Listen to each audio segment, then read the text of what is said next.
It is pointless to resist.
What's up, everyone? Welcome to another edition of the Starlight Digest, a podcast bringing you lying talk and digesting Star Wars topics over 1,000 years. This is episode 234, being recorded on November 8th, 2023.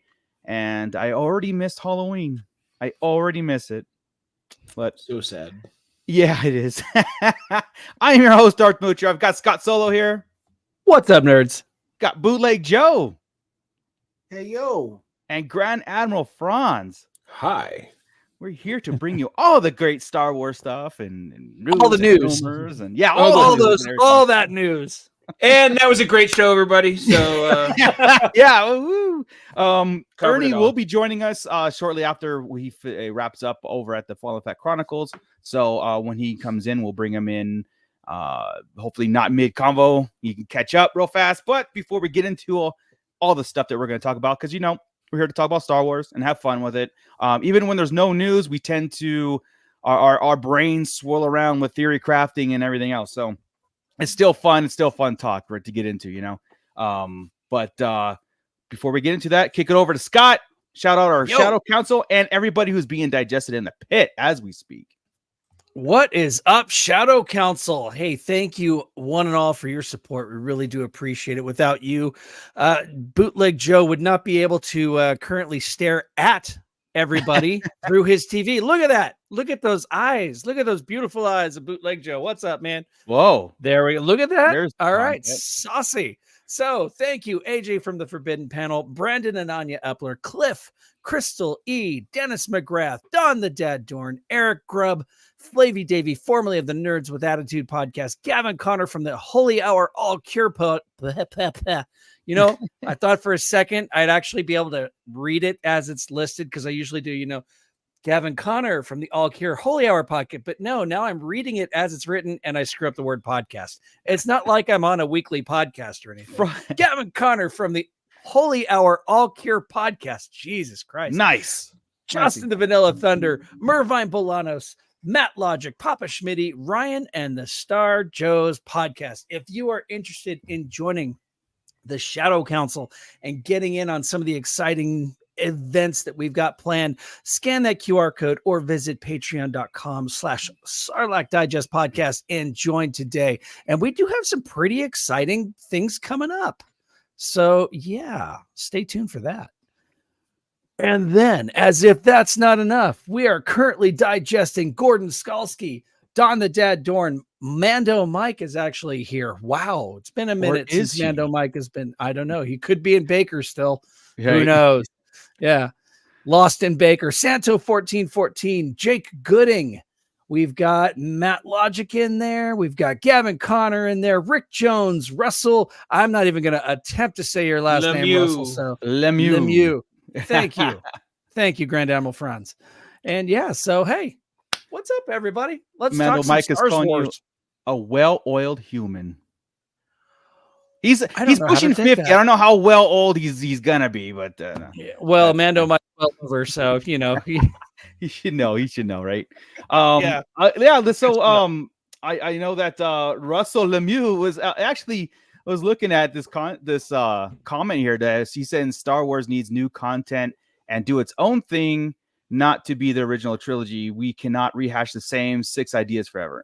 That's interesting because I think we might get into some of that kind of talk tonight, and you know that's always a thing anyway in the back of our minds. I think Lucasfilm and Disney did mention like, look, we're gonna eventually get away from the Skywalker saga and do our own thing, but when they said it, I think everybody took that as like, okay, tomorrow they're changing versus what all the stuff that they have to push out first. You know, they're telling a story, and it was it's interesting to think about the stuff that they have out now, like the Mandalorian and Ahsoka started this huge arc that's going to bridge, you know, the 2 trilogies together and everything.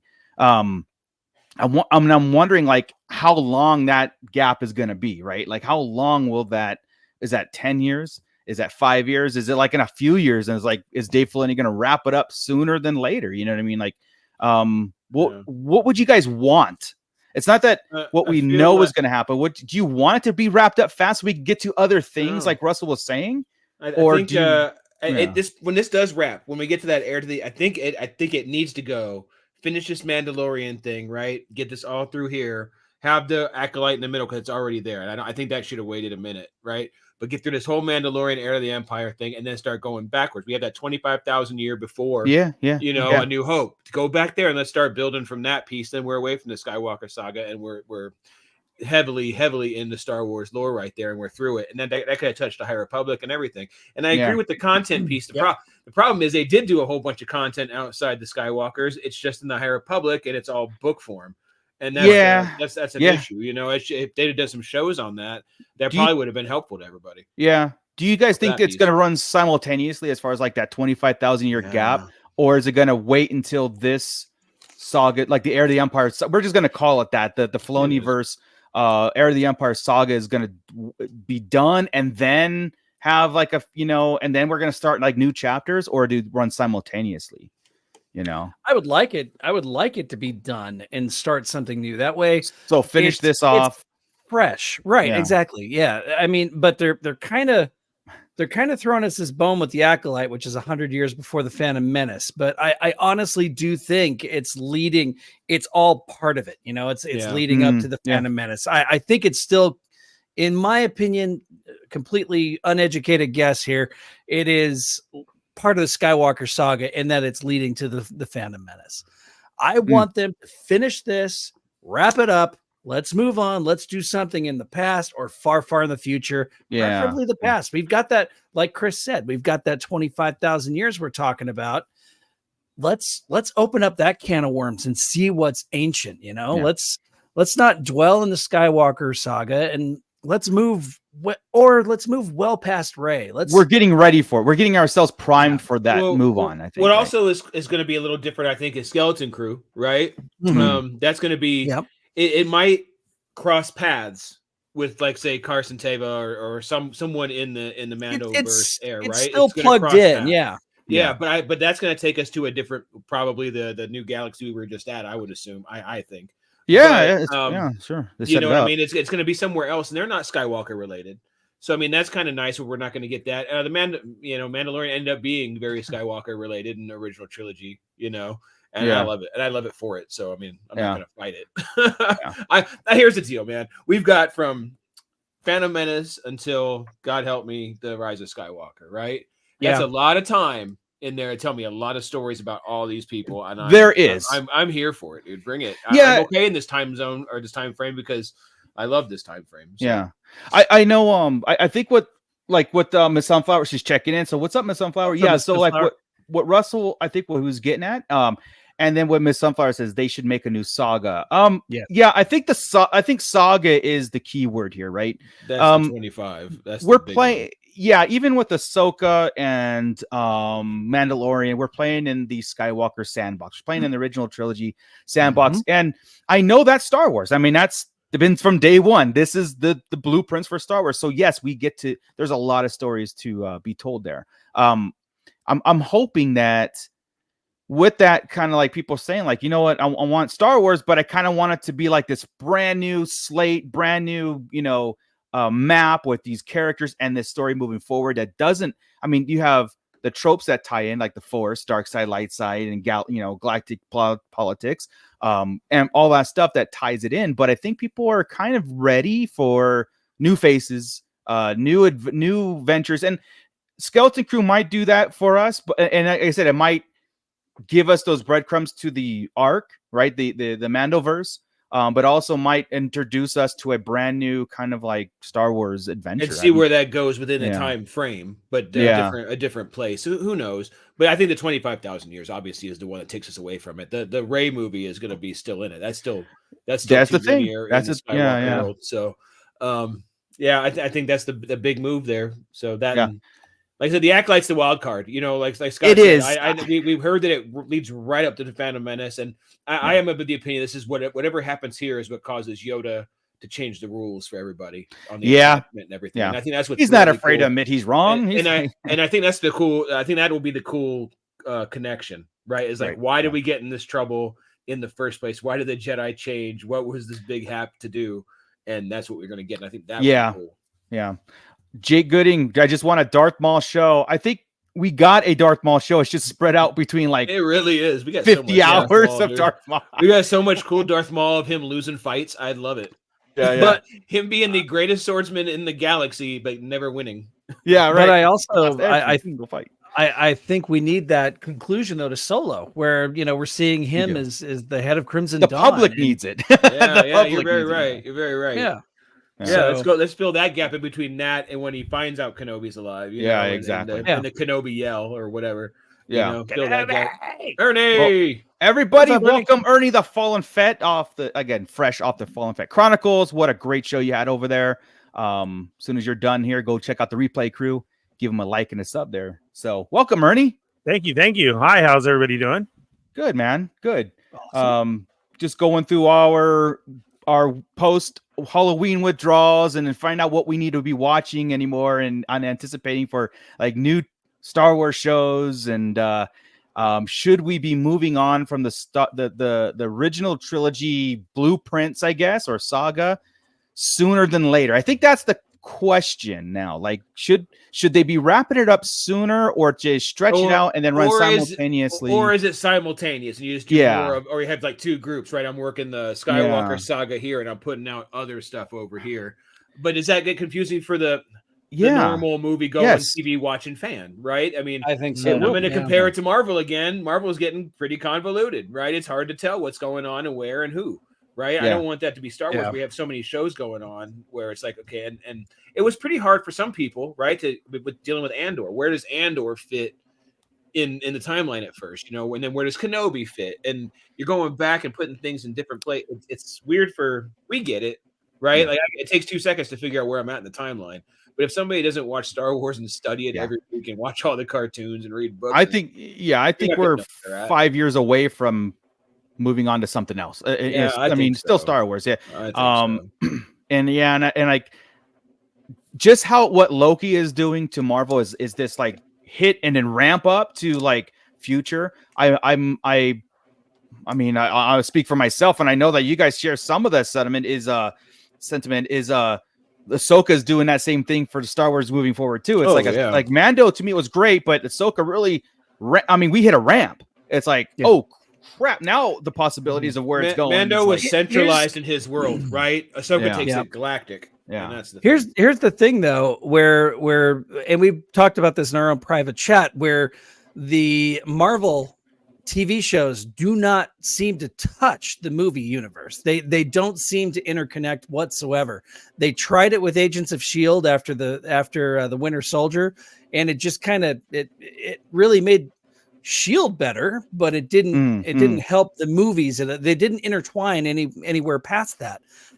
Will Ahsoka move forward into the movies? Will what we see, I mean, and that's what I think Dave is building to, right? He's building to this movie that's going to connect all of these threads from the TV shows into a movie. I mean, if they can successfully do that, they can kind of shatter what the MCU's attempted to do. And I agree, because they're gonna have the lines coming in and then one straight line going out to the sequels, right? It's like that's how it's gonna have to work. He's gonna connect it. He already is. He's connecting prequels, the original and the sequels. I love it.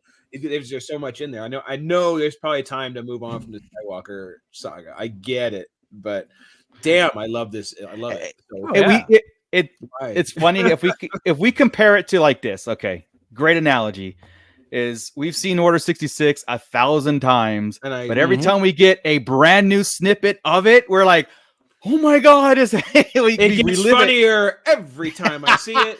We relive it every time. And so when Luke comes in, we relive it every time. So I don't know how to move on. Yeah, Joey. See, I'm the oddball of the group. I can never get enough of the Star Wars saga. No, I'm saying it's like, everyone says, everyone says like, we need to move on to a newer storyline or whatever. But it's like, it just seems like what you said. So many times we've seen different things of Order 66, but I never get tired of it, and I'm never like. There's like so many different things you can still do with the Star Wars saga, with the Skywalker saga. But to me, that is Star Wars. Is a Skywalker saga. That's Star Wars to me. That's it. When I find myself trying to go outside that saga, it's like an acquired taste. I have to like make myself think, okay, this is the new Star Wars. This is a new saga. Did you feel that way with the prequels? Like it was still Star Wars, but it's like, At first, with episode 1, a little bit, because I didn't know who Qui-Gon Jinn was. Obi-Wan was familiar. But by the end of the movie, I was like, this is Star Wars. And this is like this is important. This is the meat. It took me a while. I'll be honest. It took me a while with the prequels to fit it into my head of what Star Wars is. Right? We had our trilogy going on. I mean, that was it. That was our gospel and everything else moving forward. And then the prequels took me a while because it was all brand new plan. I mean, for the most part, brand new planets, relatively new. Things that we're seeing, and then we're seeing the structure, the inner structures, and then like you said, the Force in different ways. And it took me a little bit to like kind of like accept it as one big being, right? When we and as far as like what Gordon was talking about, like moving on from the time period in the future. I know he was talking, not Gordon, I'm sorry, Mike. He was saying like 5 to 1,000 years in the future, but I mean, they tried to do a future thing, and people fought it. I mean, a lot of people fought the fact that we brought closure to the legacy characters and to move on to something new characters. Because, those Luke Skywalker doesn't live on forever. We eventually go on to different stories. I disagree. That wasn't the problem. That wasn't the problem. It was the future. It was the problem with how they handled the legacy characters. If we went 500 years in the future, you wouldn't have had to close Skywalker. You would have just dealt with that later. You wouldn't have to talk about it. You know what I mean? True. Like they did, There like was they did in an ending. Legacy, in the old Legacy comic. Whenever it was just in the future, you had Cade Skywalker. You didn't know what had eventually happened to Mara Jade and Luke and all that. You know, it was. Yeah. As a matter of fact, there was an issue where Ghost Luke showed up to show him the way, and it's like, oh shit, that's cool. Yeah, but I agree with Chris. Like I said, I agree with Chris as far as like how they killed off all 3 characters. They didn't just let them right off to the sunset. I mean, you know, like kind of deal. To be fair, they were going to kill 2. Yeah. One was oops. Right. Well, yeah. I mean, Leia is probably the only one that really did fulfill her like live life. She died at the end, but she did it by sacrificing herself in a way, her life essence for Rey and didn't each Kylo. one of them? Han really did. Well, Luke Han did. got killed. He's the only one that got killed, right? But trying to reach his son, though, trying to reach into and bring his son back from the darkness. And but he still had more life. I think. So. Well, he ended up serving the purpose by the end too. He served his purpose, you know, it worked. That's, and then Luke sacrificed himself in Last Jedi. That took it out of him. That killed him. That move with Kylo, you know. And then obviously, see, when you say it like that, it looks like that's pretty cool, right? And so I don't know how that's. It's better on paper than it was on screen. Kind of like the prequels, right? I mean, yes. In book form, they're perfect. You know, to answer Mooch's question, you know, did it take a while to get into the prequels? Yes, it took the Clone Wars. It took watching the Clone Wars to fully sell me on the prequels, because I'm watching the prequels going, that's all it took for him to be Darth Vader. I mean, I felt like we were missing a major piece of the puzzle to really sell that fall from grace. Yeah. And you got it. You got all of that in the Clone Wars. I 100% agree with that, because that rise Darth Vader, it's just too fast, too quick. And yes, in movie format, you only have X amount of time to do these like epic kind of stuff, right? If they started with episode 3 as episode 1, and then we had more of this Anakin fall from grace kind of stuff, like the awesome. Order 66 becomes way. I mean, it was already pretty stellar without the Clone Wars, right? Already pretty good. You add in the Clone Wars and Cody turning on and just immediately pointing at Kenobi. You're like, dude, like how long? Yeah. We have been side by side for years, Chief. What are you doing? And that it changes it. He tried episode 2. Had episode 2 been episode 1.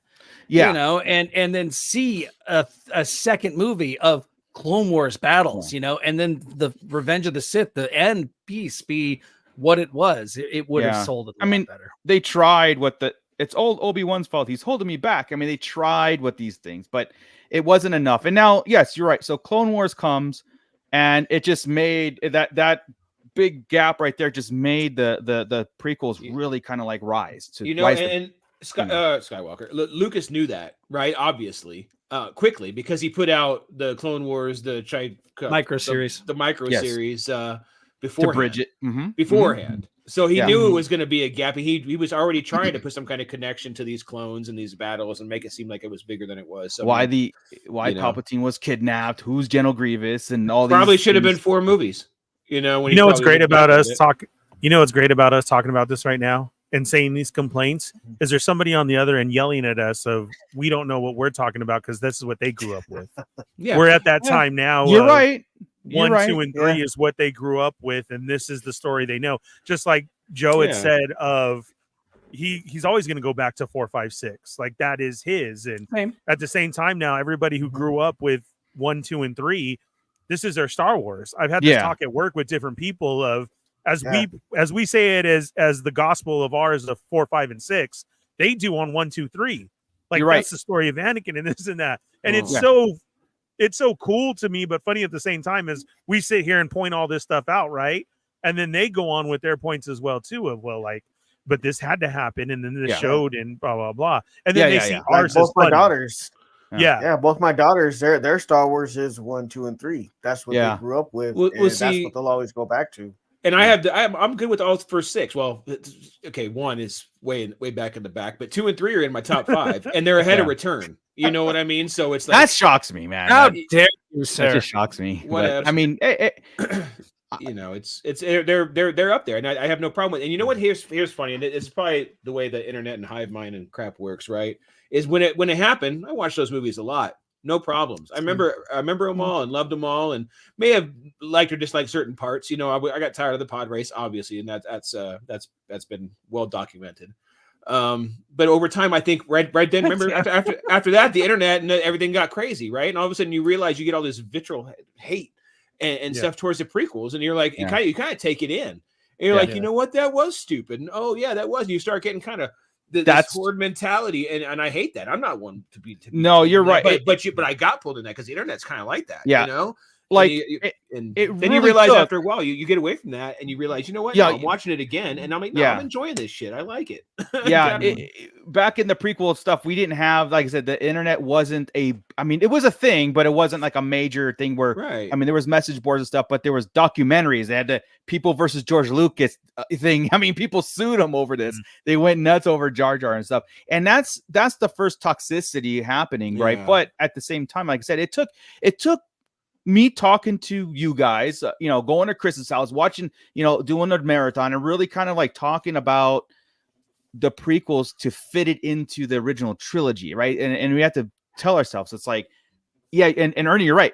That was people's introduction to Anakin Skywalker as this greatest Jedi, the greatest starfighter, warrior, and his fall from grace. Scott's right. The fall from grace was too quick. It was like over in a blink of an eye. And that's where we see it, because we saw Anakin, Vader, go through this thing as Vader and then get redeemed. But in the meantime, there was these things, you know, there's still good in him. I can feel it. I can turn him to the dark side. All these conflicts within Vader as an established character. It was so impactful for us. You know what I mean? And what the prequels did, and again, it's not taken away, but it kind of took away some of that magic, took away some of that stuff. Yeah, like it showed us the details where we were headcanning the details the whole time. And it was the Cliff Notes version of what we were hoping to get, essentially. Yeah. The volcano fight, the kicking Anakin down a volcano. That's what I was waiting for the whole time, right? For however we had that growing up, that's all I wanted. That's what we got. And then we see it and they're like, it's still cool, but it's still cool. But I wasn't kicking him into a volcano. He's on the shore here. In a river. Go ahead, Joe. Like what you were saying about how it was too quick to explain why Anakin turned. Like I was just watching like I told you guys, a Phantom Menace, and I was just, you know, looking at it again, and then back then I was just like again, how did he turn? Something's missing. Something's like really missing behind the scenes. And then I was watching Tales of the Jedi, and we all have to think about it. I mean, it wasn't just Anakin that fell, or Anakin, you know, he wasn't the only one. You had Count Dooku who questioned the order too, and then you still had Qui-Gon Jinn, who also too was like, it's Palpatine saga more than a Skywalker saga. Yeah. You know what I mean? Yeah. But what's funny though is I never saw the arrogance of the Jedi Council until I saw things like Clone Wars and and Tales of the Jedi, which had a hand in Anakin turning. It had a hand in Dooku, and it had a hand in Qui-Gon doing his own thing. So it's not just surrounded around Anakin. It shows other Jedi that struggled with it. Yeah, they didn't. It didn't just help. I mean, it helped the characters, not just the story. Like Dooku, since you mentioned Dooku, Dooku became way cooler of a character overall, than he was in the movies. He was just kind of, you're like, why is he there? You know, in the movie, didn't really make much sense. You know, and Joey brought up Tales of the Jedi. Tales of the Jedi, Dooku's story, and Tales of the Jedi fleshed just those two short episodes. Fleshed his character out so much. It really added so many layers to that character that I want to go watch it again tonight. You know, when Qui-Gon died and he was outside that tree, when he and Yaddle came out there to talk to him, and he just wouldn't go to the funeral. It made me like Yaddle, and that explains so much about even the Phantom Menace when he wasn't at Qui-Gon's funeral, right? And they talked that into canon. I'm like, that was beautiful, because I never really even questioned it. You know, Dooku's just doing something, whatever, and never thought about who was there and who wasn't. But that was really cool. The only two problems I ever had with 1, 2, and 3, as being at the beginning of a fan, and oh my god, we got Star Wars back, was the Anakin and Padme age gap. I remember that. I was always like a little cringe, right? Yeah, we're not little used to that. kid. Yeah. We're not used to that. What and that is was, what is going on? That was hard for me, you know. And then that the introduction of Dooku right away. To me, watching that, I felt like I missed something the very first time, you know. And I really did like.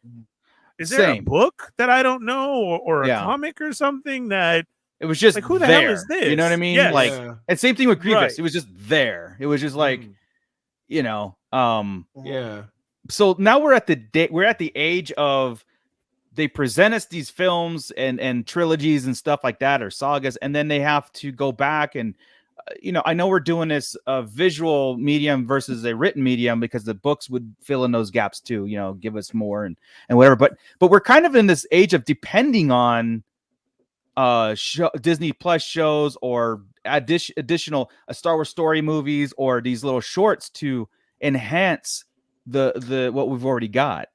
I think that's just because they gave us the Clone Wars and they gave us Tales of the Jedi to flesh those out. You know, they could easily just walk away, but you know, after the sequels, but there's that 30-year gap and there's an opportunity now to say we can do something really great in here. They could just walk away, but or are they depending on it? I don't you know what I mean? You know what I mean? Like if they go, oh, we could put out a movie and we can enhance it with like 3 Disney. I was just thinking that these movies, but don't answer all your questions. Yeah, and then we can have like 5 more years. I need you to leave crap that need answered from years past like this. I need at least 6 different strings from these movies. Yeah, you know. I mean, as a business, as like an investors meeting, you say we're going to give them a movie and we're just going to throw all these new characters. But here's the catch, guys.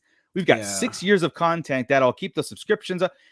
Especially we love it. In a Star Wars meeting, right? You because since we don't do anything linear and we get a story and we go backwards, then we can go forward and everything. They're like, oh yeah, we can eat these fans. That's good. You know, versus us story, like, then we'll make them want more back here. Then we'll give them a little bit up there and screw it up, but we'll come back again and make them happy.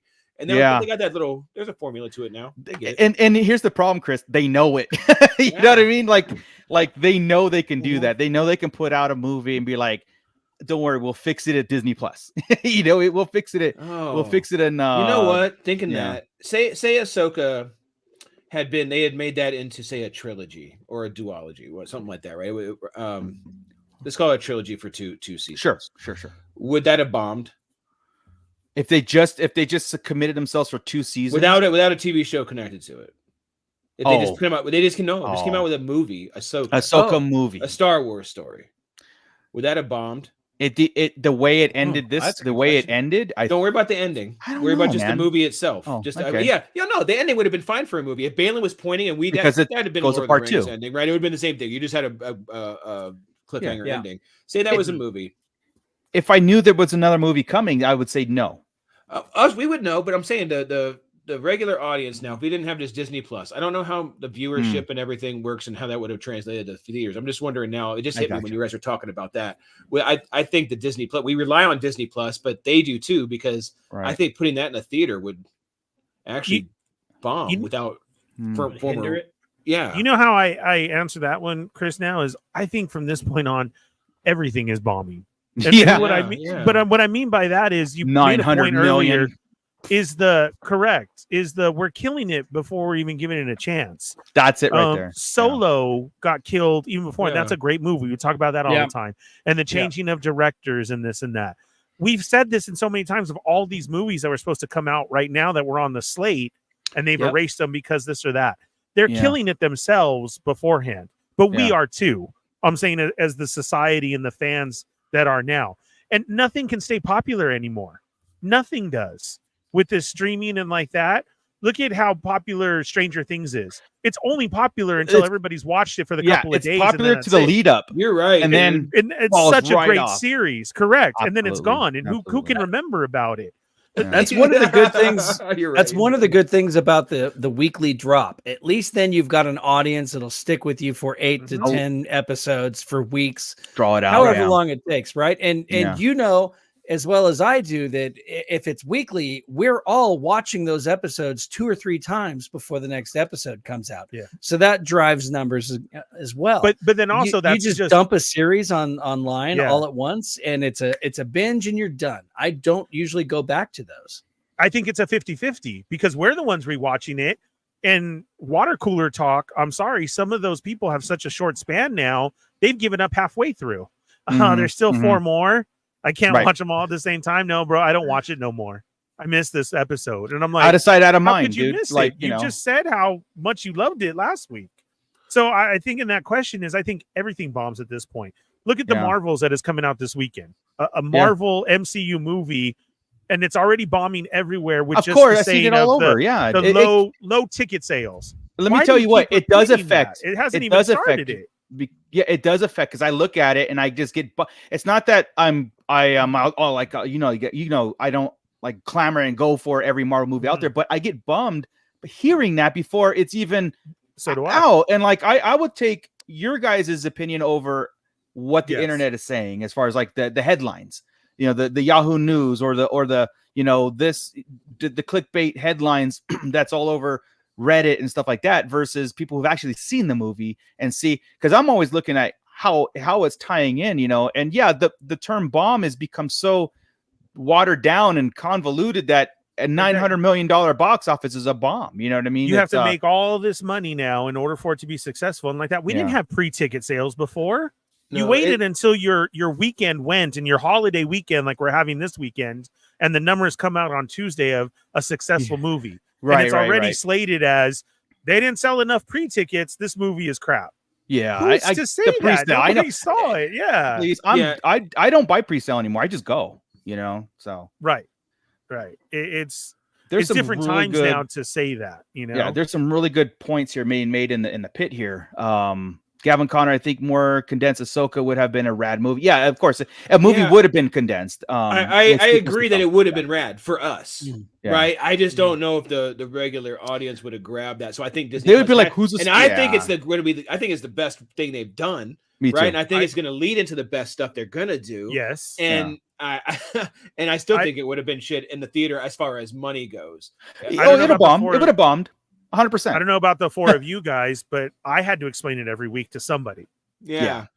A character or some of the story. Yeah. I still had to explain it to somebody. It feels good when you go into somebody and you go like, look, I don't know about Balin and Shin either. They're brand new to me too. But Ahsoka, Ezra, Hera, Sabine. But I told you that was with Luke, right? Luke said the same time with my son. We had that talk. He's all, I like it, and I know who Ahsoka is, and I get, and he reads the Thrawn. He read the Thrawn book, so he gets that. He's all, but I don't get the relationship and the thing with Sabine, and he wasn't getting it. So I explained. He's all, oh, yeah, that would have made a lot more sense. I would have cared more. Sure enough. I'm like, and it made me realize, there's a lot of people that probably feel that way. Yeah. With Ahsoka, there was a couple of times where I had a group of people. I'm like, gather around story time. Yes, that's true, man. And you basically told the story, and which is also fun. Some of them were like, it is fun. Like I told you, I said I don't mind that because I like doing that. Yeah. That's how it was back in the early time. In the late 90s and the early 2000s, right? I remember sitting around playing video games at the house at my old bachelor pad, right, Mark? Yeah. And people would be sitting around, we're playing NFL Blitz and talking about. I'm preaching about Star Wars. I'm breaking everybody down on the books and what's going on and what really happened to Luke. And this is the real story and blah blah blah. That was fun times. Yeah, it was.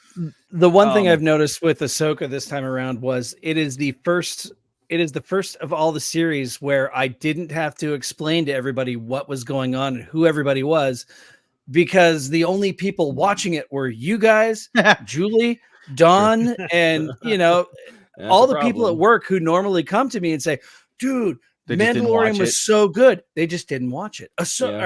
Andor was so good. Yeah. I know, right? It's great. Nobody freaking at work watched. You know what? I went in the building today, and I never go in the building, right? And one of the girls there who I know has a Grogu poster, all this stuff. Right? She brought one for the center. Grogu, when we were man. All in the center. All this stuff. I said, hey, how'd you like Ahsoka? She's all, oh, I didn't watch Ahsoka. I'm all, you can't just watch things for Grogu. I'm all, you have to. I know. Like, come on. You're killing me.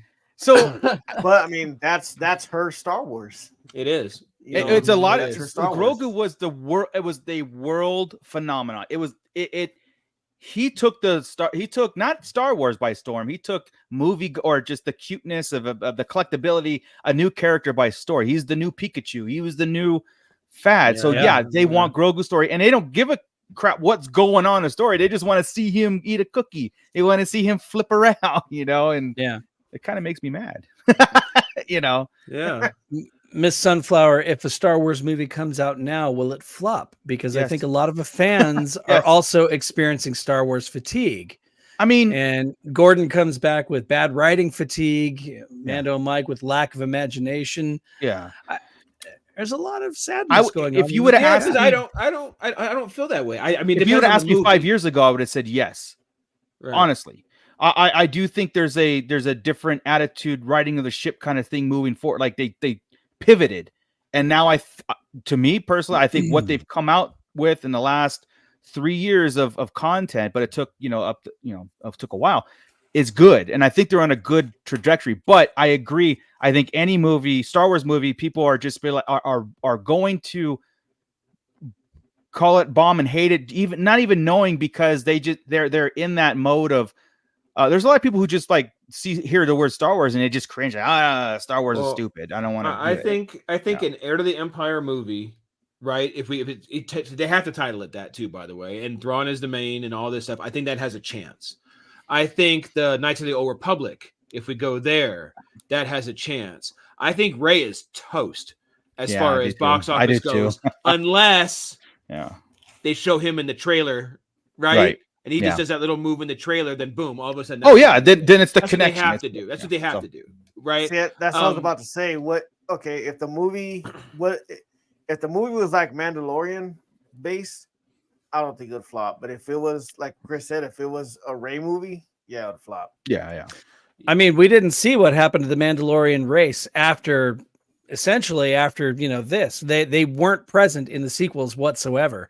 Right. So are the Mandalorians being led by little Mandalorian Jedi Grogu? Or I mean, freaking Sabine is a Jedi now. So where could this go? That's why enemy.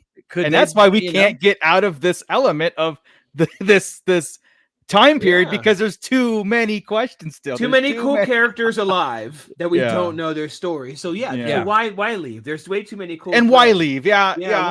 I love it. I mean, so Miss Sunflower is talking about not many bandwagon. Just the Tales of the Jedi tells you that the Dooku shows, the Dooku ones were so great, and it's about Count Dooku, and they're so great. You could do that with so many different characters, man. I would love it. Those were written by Filoni, weren't they? Yeah. So those were written by Filoni. The Clone Wars, Rebels, Ahsoka was all written by Filoni. I don't get the people who are inserting the bad writing or I don't get the bad taste. It's the bad. Like I said, there's been a pivot. The bad writing to me came in the sequel format. It did come in Book of Fett format. It came in some Kenobi form, some. And I think that's what they look at. They don't look at how well, besides Grogu, they don't look at what this other world building stuff they did with the Mandalorians, right? They didn't give Ahsoka a chance. But I will counter that with Ahsoka was the highest Disney Plus show viewed in the numbers. So people did watch it. It's not that nobody watched it. But I keep hearing the same. What I'm getting is I keep hearing people saying it was terrible writing. It was terrible writing. It was terrible writing. What was like, Ahsoka? Ahsoka, and I'm like, what the hell were you watching? Yeah. What don't you Chris needs to stop texting you on the side on that, because it was good writing. Obviously, I didn't say that. I know, right? Obviously, there's a lack of understanding with the general public of what is happening. Yeah, I mean, I don't get it. I don't get the.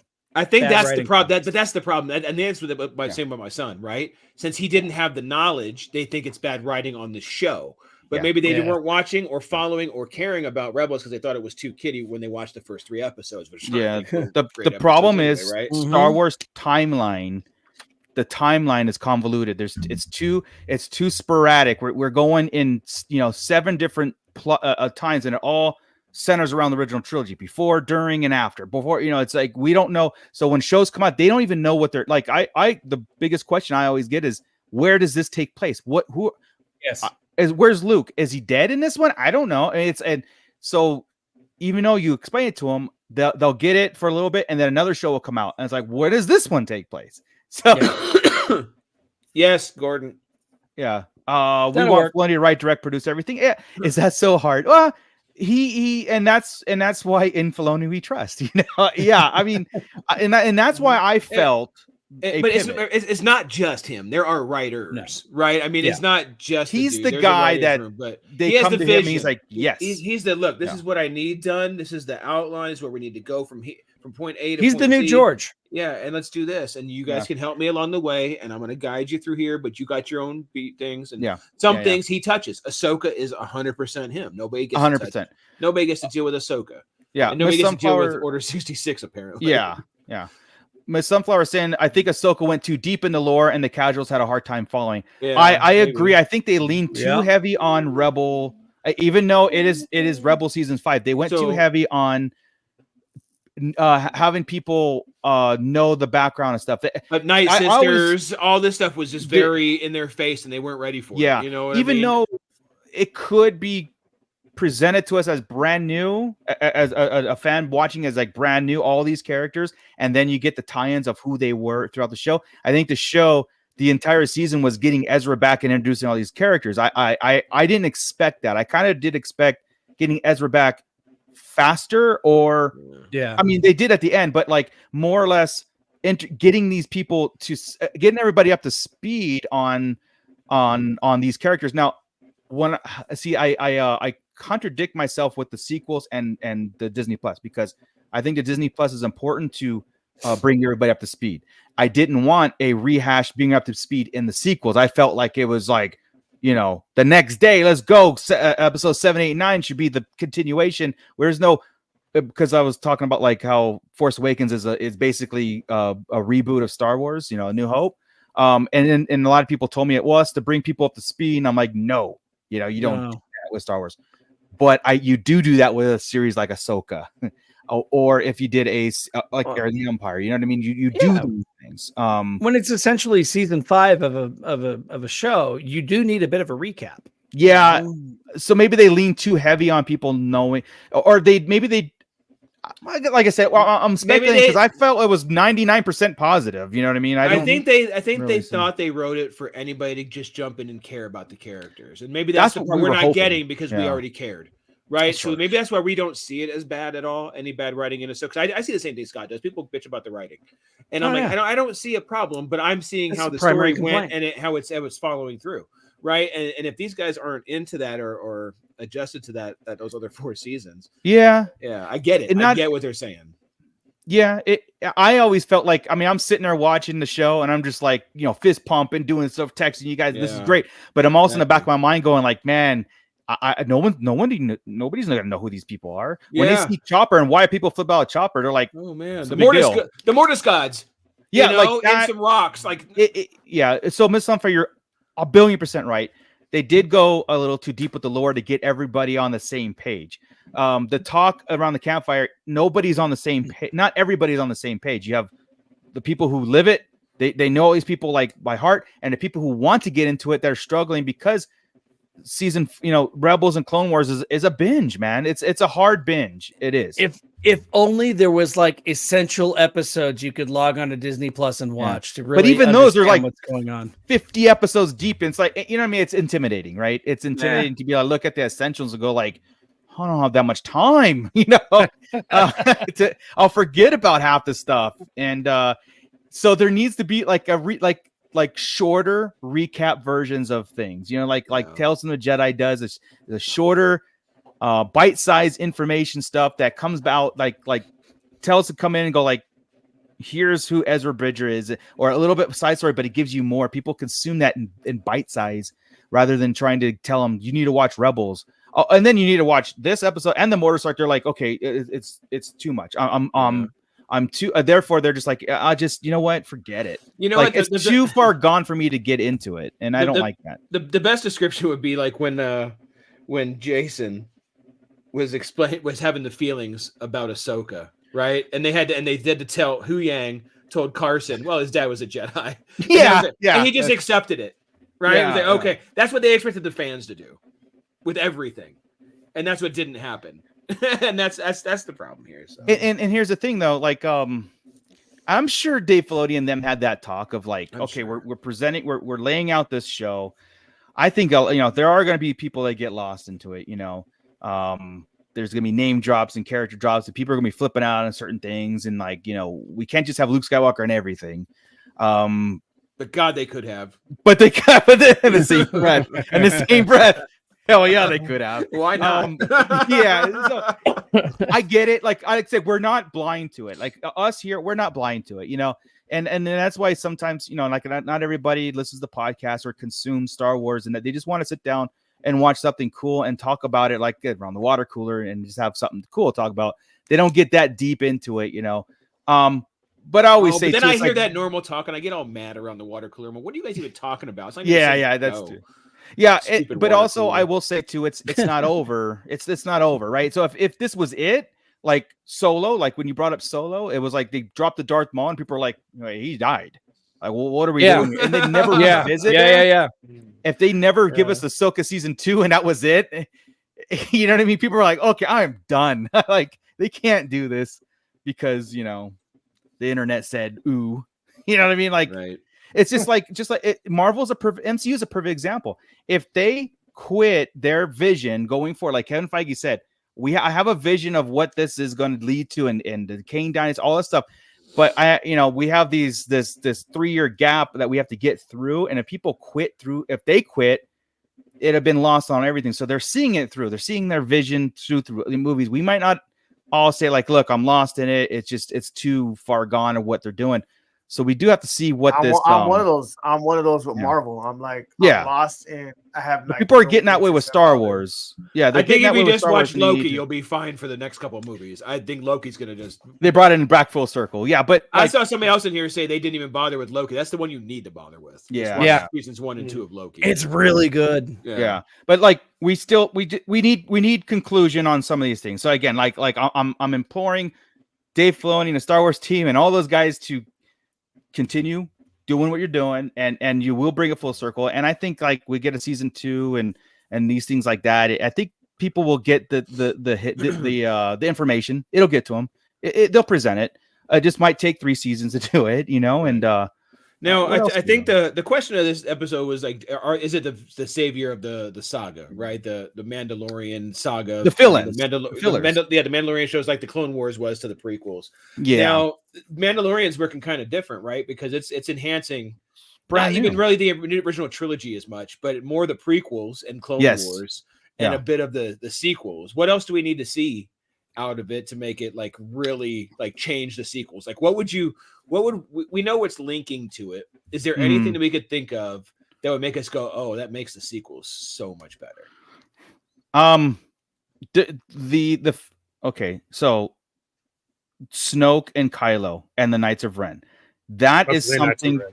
Yeah, that to me is how Ben Solo became so angry and corrupted and whatever through Snoke. And if Snoke was around there the whole time, and again as a separate entity to me, or even as the puppet to the Emperor, I don't care. Yeah, I think if they bridge that part of it where the Emperor was around, and we getting the hints of like this, like I said, the Voldemort of Star Wars, right? He's out there feeding, but then Snoke is corrupting Kylo, and the Knights of Ren come into Kylo's possession in this whole thing, and why he destroyed the temple and went after Luke, and enhance that more. I think that would make me look at the sequels a little different. Go like, okay, now I can watch the sequels, and I can understand exactly when I see Kylo, I'm like, oh hell, it's not just a cool looking dude, the character. It's like there's some stuff that went down. Yeah, so you want to see kind of like his break, kind of like we saw. I do more than First Order stuff, more than Luke's exile, like in Luke's exile too. I guess I'll throw that in. It would be Anakin Part 2, except it's Kylo essentially. But Anakin wasn't looking for it. I guess he was seduced, and Kylo. I don't know. Kylo was betrayed. Where Kylo felt like he was betrayed, so he lashed out after being betrayed. Also having, Snoke or Palpatine or whomever whispering in his ear the whole time. Kind of like, so it's almost like Anakin betrayed by the Jedi who had Palpatine whispering in his ear the whole time. Yeah, so it's Anakin. So yes, Anakin Part 2. Yeah, Bootleg really Joe is. is absolutely and then his Told you they master's rebooted gonna, it. and then his master's going to go into exile. Yeah. Yeah. I told you they But- rebooted it, Joe. The sequels are a reboot of Star Wars. They did it and they just called it something different and put a couple names different here. And like I said, they killed off the legacy characters, but it's the same thing. That's why I You want know? them to get away from. There's this baggage that hangs on the Skywalker saga of the fall to the dark and the redemption, and it seems like it's cyclical. It seems to keep going in the Skywalker saga, and I want them to. Like I said, there's this baggage that hangs on it. I want to see. I want to see somewhere else, man. I want to see the Force can't just exist in this little bubble. I want to see what happens on the other side of the galaxy. You know? I want the redemption stories gone. I want somebody just to be evil. What did we say the whole time? Die. We're like, stop we're the like demon. Yeah, we said Kylo was not going to get redeemed. They did that already. Yeah. So I wanted to see him as the first Skywalker. I mean, he's a Solo, but of course that's a Skywalker lineage. I wanted to see a Skywalker ruling the galaxy with an iron fist and see Rey come in and save the day. The Resistance come in and save. That's what I wanted to see without him going, I messed up. I'm a good guy now. See, look, I'm all in on the game. Disney, everybody needs to stop saying the Disney takeover, because we need to say George Lucas sold the rights to a company. Disney didn't take over Star Wars. George Lucas gave them Star Wars to do whatever they want. So that's another narrative. But anyway, I'm all in on what they're giving. We're doing this thing. We're talking about it. Star Wars is life. We do all these things. We watch everything. But I was cool with the 3 movies, 6 movies to forever. I was cool with it. Like I was, I'm cool with getting more, but I was the whole fact that now they took Star Wars and gave it a bad name almost, or Star Wars is a bad name, a bad word to some people, and that whole sequel thing is a bad word to people because what we're just talking about is the rehash. You redid everything. We didn't need that. We didn't need that. They really needed to, and again, hindsight. They really needed to concentrate on what they actually had in their hand and treated it with broader strokes rather than the continuation of things. I think it was just too late for that. But I know people share that sentiment. I know that. It's just that nothing I could do about it but complain about it, you know what I mean, and just move on and love what we get, because we're still going to talk about it. But there is love or hate. I mean, some of the stuff I just don't like, and that's okay. There is a need though to kind of like do something different. There is, but it's not hard, so. Though. It is hard because even when you start, and you're going to think Star Wars, you're going to start a new movie, right? Like say 25,000 years back, you're going to turn it into a trilogy, right? Yeah.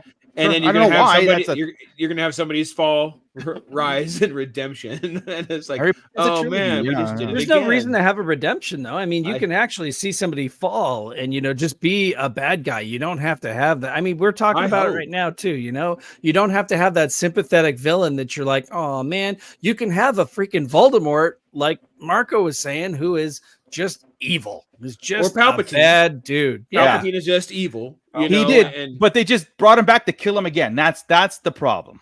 You know what I mean? Because he was that no character. Imagination. Yeah, and it's like, what do we do? Well, Kylo, we got people. There's that.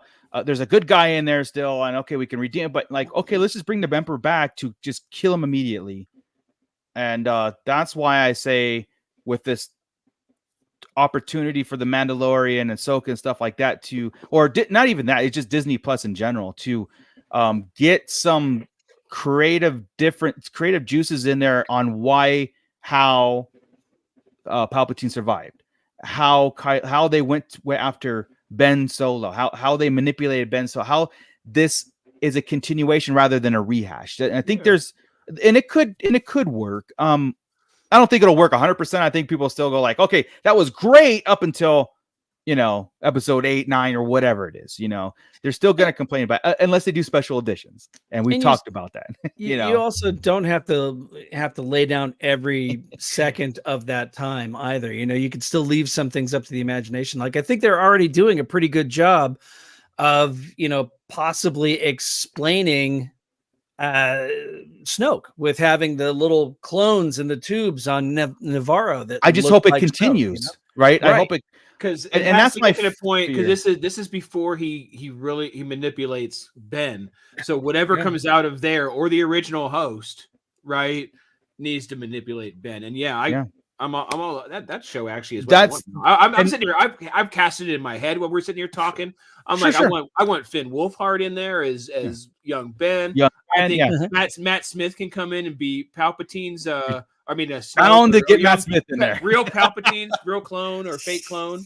I want him in there. Damn it, I didn't get him as Thrawn. Now I want him somewhere. Yeah. There could be all sorts of cool stuff here. I agree. I knew Gordon. Scott was going to put that up. As soon as I saw it, I'm all Scott's highlighting that one. Yeah. Man, shit, I forgot where I was going. Shit. Sorry, But yeah, good stuff. Gordon saying you guys should here. This is funny. Not funny, but like okay. Gordon says you guys should give us your version of the end of the Skywalker saga. What could have been done better, or you'd agree with it? You take the Thrawn trilogy and you make it. That's. And you know what? And this is why I laugh at that. This is why I laugh at, because if we didn't have that, that's the real thought-provoking question, because that was done so well and so like, oh, that's a great.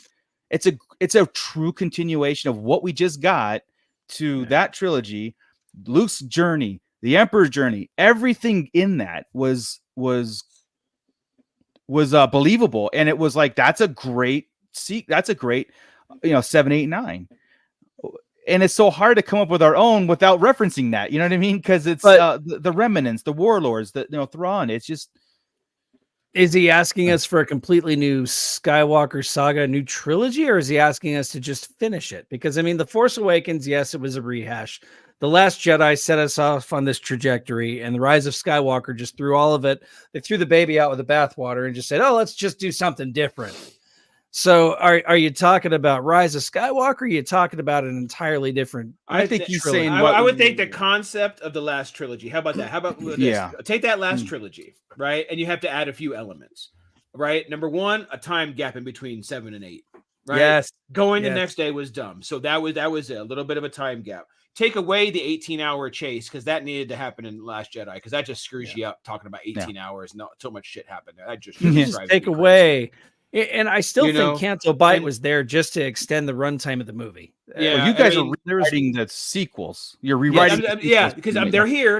Just a couple changes, right? And then you have to have, and this would appease everybody, is have the three of them interact. Yeah. The fact that we didn't have the three of them interact was a big miss. Everybody knows it, right?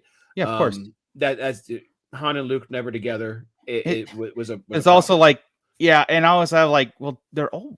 I mean, like, I get it, but they were all alive at that moment. They were. But what possibly could they be doing besides sitting in a chair leading? You know what I mean? Like being the authority figures versus the warriors. You know what I mean? Well, she is the authority figure. You bring Han back because that's what that was part of the story. You just had to have not kill Han off right then. You could have had Luke come back before Han. Somehow, just a moment. Right? It started good, like or. Maybe I don't know that kind of thing. I know, and that didn't have to be. That could be written different. That could have been in the beginning. You could have seen the very beginning with the split. You could have got a little flashback or something of a split to see them all together at once. Yeah. Was the miss. That was the bit of nostalgia. Yeah, it is funny, but I actually, dream of the events taking place after Return of the Jedi and how in the next three, what would be the threat? What would be the purpose of another trilogy, right? Like, how would a threat emerge from what we just got? You know what I mean? We still had the Imperial fleet. The fleet was missing out of the Battle of Endor. That's where Thrawn came in through. That's in again, Heir of the Empire, Thrawn. That's where you have that, and you still have. Now, how do you control the Empire is gone, the government's gone? So why would planets or systems still fall in line, be loyal to the Empire when it's gone? So you have to work that in. Well, okay, I'm sorry. Hold on. Do we really have to ask that? I mean, we live in a country where, and I oh no, people still follow people after they fall. Yeah, but and that's the thing is they're hooked. People are imperial. Okay, but we still have this world still has a pseudo leader trying to do that. The leaders in the Star Wars world were decapitated. Besides the admirals warlords and who the have Grand power over their sectors still, right? But the the Republic doesn't have enough power. They were the rebellion, dude. They didn't have enough power. They were a small. What I'm saying is that they all answer to the Imperial Council, the Emperor himself. He dissolved the Senate in A New Hope. Yeah. They still answered to this. They had this authoritarian structure going, right? So when you don't have that, what makes like a planet still do the imperial things, and even the citizens might get like, what are we doing here? Like, why are stormtroopers still here? Some don't believe some don't believe that he died. Some don't believe, they're just, but when some the fully mail bought doesn't into come, everything, they're just when there's no sign of them after a year or two. Yeah, the guy in Kenobi, what's his name? The guy with the flag when Kenobi and Leia were in the back, Oh yeah. Zach, Zed or Zach Zach character. Whatever his name was, that guy. He doesn't know, and when the Emperor is gone, he's probably still loyal to him. He's not. He still has his Imperial flag. It's not just that. I mean, it's the arrogance of the New Republic and the new governments after they start turning tyrannical. They start turning. That's what I'm saying. Some people didn't see a problem with the Empire, and these are okay. Remember, the Empire was the government. These were terrorists that just took over. Most of these people, I know the government they've taken over the government, but they're probably planets and sectors and whole things. Are like, why are we listening to these guys? We need to go to war with these guys. They just they overthrew our government. Yeah, and implemented a new one. Yeah, not everybody fought the Empire. They did have loyal, and that's where I'm saying there was order. All sorts of stuff. Would address those things. That's my whole point about it. It's like we need to address it. We need to get through that political climate, through what happens after the Empire is gone and is decapitated at the head. There's no emperor to do anything anymore. There's just military.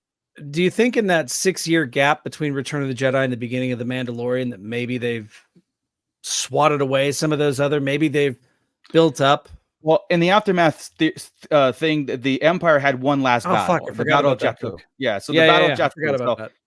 In a sense, that was the last breath of the Empire, was the Battle of Jakku. They came, and the Republic, the rebellion, everything, they came and just wiped them out, But unbeknownst to them, the Emperor's Sentinels sent all the best troops to the far regions to regroup and recreate the First Order. So, in a sense, that's cool. But again, like I said, you dream about these things. You theory craft in your head, about Star Wars. And so you go, okay, how I would do it, I probably wouldn't have another power uprising. You would have to flesh it all out, start anew. Would I bring back the Jedi Order? That's a question. Would I bring it back? Okay, not knowing what what Luke and Yoda said in the sequels about the hubris and all that stuff, but the downfall and what we know of that stuff. Would you write a story bringing back the Jedi Order or the Jedi Council or the Republic, in that matter? Like, would you guys write a story that brought it back? Because then you end up in the prequels. Yeah, right. Like going, it was just a hiccup in time, the Empire came, we had a couple wars, but now we're, like I said, how would the Star Wars galaxy learn from that? Would they just restore order or restore the Republic, or would they and maybe not have the Jedi part of it? I think that was part of the problem too. Right? So just linked. Yeah. Luke, so like the New Republic. Luke had figured it out during his exile. He told Rey, it was partly our fault that this had happened. It took him losing everything to really examine what had happened in the past, right, and decide not to repeat that cycle.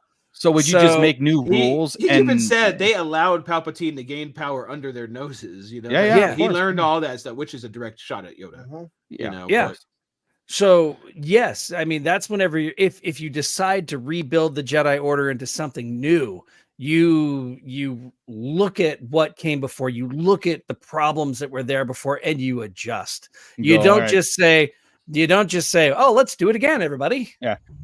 We like get we saw that in Ahsoka. We saw it in Ahsoka when the leaders in the government were already like in denial that there was that Thrawn was out there, or there was another form of the Empire out there. Mando. Yeah, or was it Mando? Yeah, Mando 3. Ahsoka Yeah. was Ahsoka. Shadow Ahsoka. Council.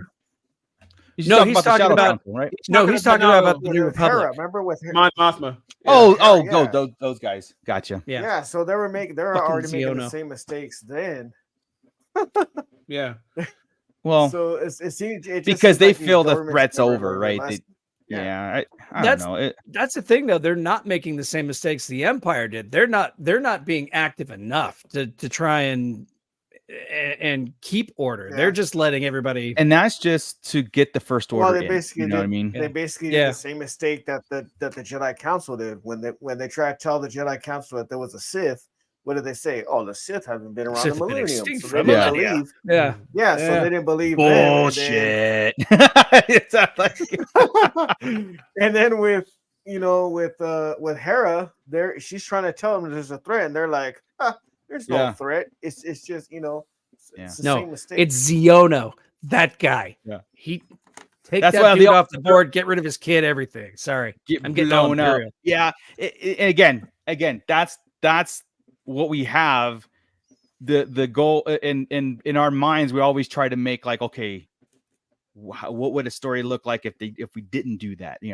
And that's the whole problem, Joey, is that they gave us the sequels first, and now we got to get there. You know what I mean? So all this stuff that we're getting now has to get to those points, has to get to the First Order, has to get to the new structure, Snoke, Emperor, all those things. And sometimes you have to let the writing is the New Republic is failing on every front to allow this threat to reemerge as the Empire 2.0 that lasted a week. You know what I mean? Yeah. And like a long time ago, we said, okay, there can't be a rebellion. What has to happen? The entire galaxy has to say no. And that's what they did at the Rise of Skywalker. All those ships coming at one time, and all these systems and all these planets are actually like saying no, not another empire. And again, that's the only thing that I could think of that I would cap. As far as like, yeah, there should be no more. I bet you 2 hours. Bet you 2 hours later, they're all fighting about something. All those guys, they're all fighting about something. Yeah. Whatever happened to Sile Bibble? I think there was a story in there, wasn't there? He was around in Aftermath still, because that's when we found out that Jar Jar. It was the same kind of that was in a jester. In the intermissions, right? Somewhere around Yes. there. Yeah. He's around Jar Jar on became a Naboo. jester on the streets of Naboo, which we might see. Yeah. Ooh. Yeah. Exciting. Okay. Yeah, we might. Yeah, because something was on Naboo. Something was filmed on Naboo. I thought. I thought too. But it could be from hey, but The they're always Acolyte. like a couple years. Yeah, Acolyte on Naboo would be wild, right? That would be. Yeah. Yeah. Setting the seeds of Palpatine's fall right Right. there. Could you imagine if Palpatine found some kind of ancient Sith temple on Naboo, and that's what sent him down on the dark path? That would be Yeah. kinda And then you cool. kind of realize at some point we're going to realize that certain planets are all linked to something, and it's going to be Tatooine, Naboo. Right. Though Batu. Palpatine, they could take that Darth Plagueis book and just turn it into the Acolyte, and it's perfect. I mean, Palpatine murdering his family Dude, and just I've being Did straight he up. kill? They Did probably he kill Plagueis? Did he kill Plagueis on Naboo, or was it on like another planet? No, it was on No, it was on Coruscant, wasn't it? Was it Coruscant or was it Megiddo?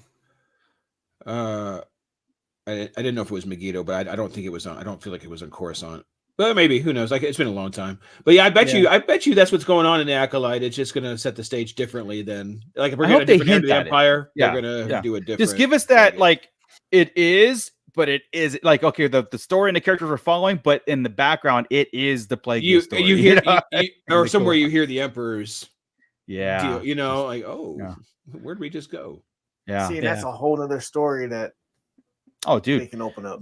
the switch between going political versus strength, fighting, that is that talk of like we're going to infiltrate and put someone at the head to manipulate it all, and this is how the Sith will come to power. It won't be through force; it will be through politics and words. A secret invasion. Secret invasion. They pulled off better. All right, guys. Ugh. Well, I know that I know that we can go on forever with this theory crafting, especially 7, 8, 9. It's very interesting because again, it's hard to come up with something that not using Heir of the Empire as and I hate to rewrite the last trilogy because it's not going to get rewritten, right? So it's just I know now it's more fun for the moment, right? That's it. Yeah, it's more fun for me to theory craft this Mando verse and how it's going to affect. I think that's we the need to big theory thing. craft how it bridges. Yeah, because again, it's fun for the moment, but at the end of the day, when you walk away, you're like, damn. It's like it ain't changing. Seriously. So or we can go or what would be fun, I guess, if we go through the sequels and start headcanoning what really happened, like in the background, like why did this happen, and just go through the headcanons and make it cool. Sure, we can do that. Like that wasn't really Hosnian Prime, that was Coruscant, so it actually mattered that it was destroyed. Yeah, because nobody at that point understood that was the capital and that it rotated.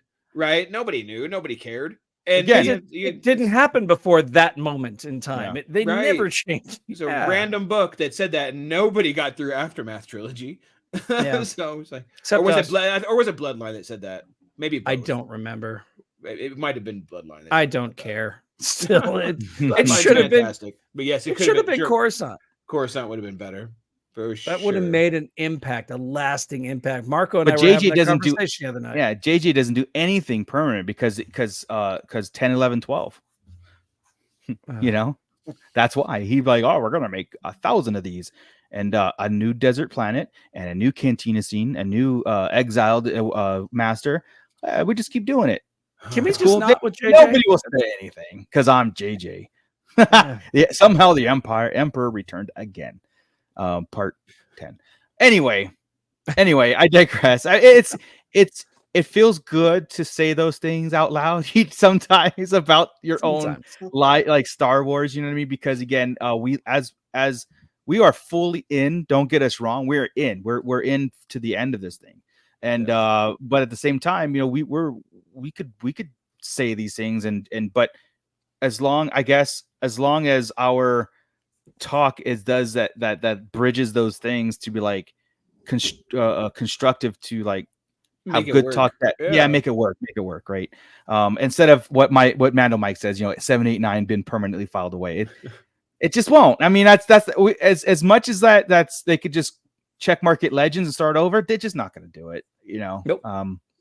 They're not going to do it in our lifetime, let's put it that way. You know, if Star Wars is still around in 50 years, maybe it will be, which I don't think it will be, but I do. It will never end. We'll still be in the Skywalker saga. It'll end with us. I'm telling you, it dies with us. It just doesn't matter if it continues after us. That's what I'm saying. It matters. And some part of me hopes it dies with us. We're not having this discussion again. I'm gonna make Chris cry. It'll be done. All right, guys. Before me. All right. Well, until next week when we do this all over again, maybe we'll get some tidbits of news. Like all of a sudden, all this news about directors submitting Star Wars projects and then nothing comes to fruition. So that's something we can bring up. Well, the writer's strike. I saw somebody mention it. I don't. Midnight tonight. No. So SAG-AFTRA. The writer's strike ended a while ago. SAG-AFTRA is now done, so they can finally get back to making Star Wars. We can get Ahsoka 2 or greenlit. If that ends at midnight, Ahsoka greenlit is announced tomorrow. Oh, there you go. Yeah, look for StarWars.com and Starlight Digest for those official announcements. That's the easiest leak ever, right? It is. Ahsoka 2 greenlit. Yeah, you heard it here. Lucasfilm said they're moving forward with Ahsoka 2. After much debate, we're moving forward. Confirmed from our sources. Confirmed. All right, guys. Well, thank you so much. Thank you everybody in the pit. I'm going to kick it over to Ernie to kick us out of here. And my heater is on, and I don't know why I'm sweating over here. So. I'm hot too. Yeah, like it's cold outside. Even though it's cold outside. The heater works. So, all right, we're in that middle transition there. Yeah. I mean, there wasn't a middle transition between 7 and 8, but oh well. We really can't stay, but Ernie, it's cold outside, so you know. Yeah, you're not allowed to say that either no more. See, we're in that time. I say we say it. And we say it louder. We go back louder. We actually make it a rape song. I'm just kidding. Just whoa. What the hell? See, this line, Marco. Right? Yeah, I know. Yeah. I'm a habitual line crosser. I know that. When we nerd out, you hit Dungeons and Dragons and you jump a line. We're talking about simple things, and all of a sudden it turns into a rape song. I don't know. Well, what's hey, going if on. they want to, if people want to tell it, say something what it is, let's make it what it is. So let's have they do it. edited? So have they edited Elf yet? Like to change that? Like, is there new versions that come out, like a remix? No. Until someone says, it just comes Elf with is the an warning at exploitation the of big beginning. people. You know, It's got a parental guidance sticker on. No, Elf. it doesn't. A lot of the Disney movies have warnings at the front now. Yeah, they do. Yeah. They This do. was at the beginning of. this I'm might cause your serious, child to go yeah. into therapy. Oh, yeah. Oh man. It doesn't Catch matter. Moocher Don't at the watch next- TV or movies in. If you're that offended by something like that, then don't watch TV. I always say Yeah. double down. Room to read a That's my book. solution on everything. You're offended, We know. double down. Obviously. Yeah. Whoa. If they want to make that song, "Baby It's We Cold approve. Outside," if they want to make it a Nope. then let's do it. Let's make Stop. You I'm know all what? for it. You know Mark- what Mooch's ringtone is right now, right? Let me Yeah. tell you about a girl I know. Had a drink about an hour ago. Yeah. Okay, I wouldn't go that far, but like hopefully She's this sitting in doesn't a get corner flagged by for saying it. herself. Right. Man. they can flag it, Joey. At this point, God. The four of us would like to say goodnight. Moocher needs some therapy to go along with his. It's all thoughts, these weird but- movies he watches, all these Nick Cage movies, and all He this weird is. hereditary stuff. Mr. Let's keep Halloween going forever and everything. yeah. Ah. I can't. I was Careful. talking about blowing up Hallmark earlier today, so I'm like, There's a flag. I hate home. The hits I hate keep home. coming. I know. Yeah, there's number Hey, two look, right there. I gained a point. I haven't even dropped it. I haven't dropped Yeah, the but you F-bomb, gained so a it might be point. something. No. You gained a point from Mando Mike. Yeah. So that doesn't I know. really- I was like, Oh, now you know you got a problem. That's especially when you go, oh. Yep. yeah. I'm on the Our same podcast page just as made the Mando. list. Maybe I should Yeah. dismiss myself. I was just trying We to have be to. funny. I was just Let's trying to get be out of funny, here that's all. before Mooch gets us canceled. Yeah, Here. I'll mute myself Can't even here. Oh, make right. it. If I haven't got us canceled by now, the Mooch ain't gonna get us canceled. Ah, Yeah. yeah. I haven't strong nearly gone right far there. enough. Yeah. Pretty close, guy. Pretty close. That was. Thank You got all four of us to go whoa at the same time. I'm not Yeah. condoning it. I just that said might be a lean first. into it. Yeah. That might. Like be I a said, first. I'm not condoning it. I just said lean into it. That's all. That's all I meant. That's Lean gonna be into that's it. gonna be the clip we put out with all of Yeah. us. Whoa! Do it Oh, or yeah. Are you gonna do it or not? Just say it. Come on. Just say it. I'm gonna keep you in my house because Yeah. blanky So- blanky blank. Dude, Now we need a video of Mooch crying about getting canceled. We'll hit 10 million subscribers, and Oh, you know, man. I'm not shaving to show my butt chin. I'm not It doing was it. No? just a Now there's favorite ideas. Christmas song as a kid. yeah. Yeah, that was I it. don't like Christmas songs. he so. sang it for the Christmas talent show. Yeah. but like as a strip tease. Bill Cosby. Yeah. He was pointing. Yeah. this is getting dark. Yeah, let's go. Yes. Ernie. All right, guys, we got to get out of here. Thank you so much. Completely out of If you're context. still here watching the end, thank you so much. We greatly appreciate it. Nobody's Hit that here. And thumbs up. apologize. Yeah, hit that thumbs Why? No up, one's here. please, and subscribe at the end. If you need some more 24/7 Star Wars talk, check out the Sarlacc Digest on Facebook for your brand new Star Wars community. If you'd like to help us out, please think about joining the Patreon. It will definitely be worth your while. We greatly appreciate that as well too. Everybody in the pit tonight, thank you so much. You can find us all right now. They're up on the screen at our socials. Go check that out. We're everywhere, along with Sarlacc Digest on TikTok, YouTube, Twitter, and Instagram. Don't forget all those 1-minute toy reviews and much more of tons of other stuff that you have on our channel that you can check out. We don't just have the Wednesday show. We can keep you entertained all week. Just Yeah. don't take any DMs from Marco, and you should be safe. But we'll be all right. Yeah. He said Unless they include Tashi Station Emporium stands. Those DMs Yes. are the best. The nose. Hey, I can win that's your a back. I can win you back. Look at what's this? full sponsor. would that Jesus look like? Christ. What's Oh that my look like? God. There, I think I just won you guys back. I hope. That There's is the bottom amazing. part of it. Oh, look, Is that there's a the Death bottom Star part. fleshlight? Whew. Yes, that's exactly what it is. I gotta Chris keep is them in all my in. house somehow. Yeah, Chris is all in. He's like, oh, I need 2 of those. Where you. we? Is there a pre-order? Yeah. That's a Stay awesome tuned to Tashi flashlight. Station Emporium for all the hints on what that is. If you don't know what that is, you might be on the wrong channel. But we got definite more info on that coming out to you. Thank you guys very much. We will see you next Wednesday. If there's a topic that we missed, please drop it in the comments if you're on the rewatch, or show up next week and let us know, hey, how about you guys tackle this one? Because you see where that took us at the end with just one question of trying to rewrite stuff. We can do this for a very long time. If you have those ideas, send them to us and let us know. And we will see you next week. Go check out ToshieStationEmporium.com and all of our socials. Have a great night. And with that, Scott, keep it nerdy, everybody. Bye. Don't come to my house. Don't go to his house. Because it's cold outside.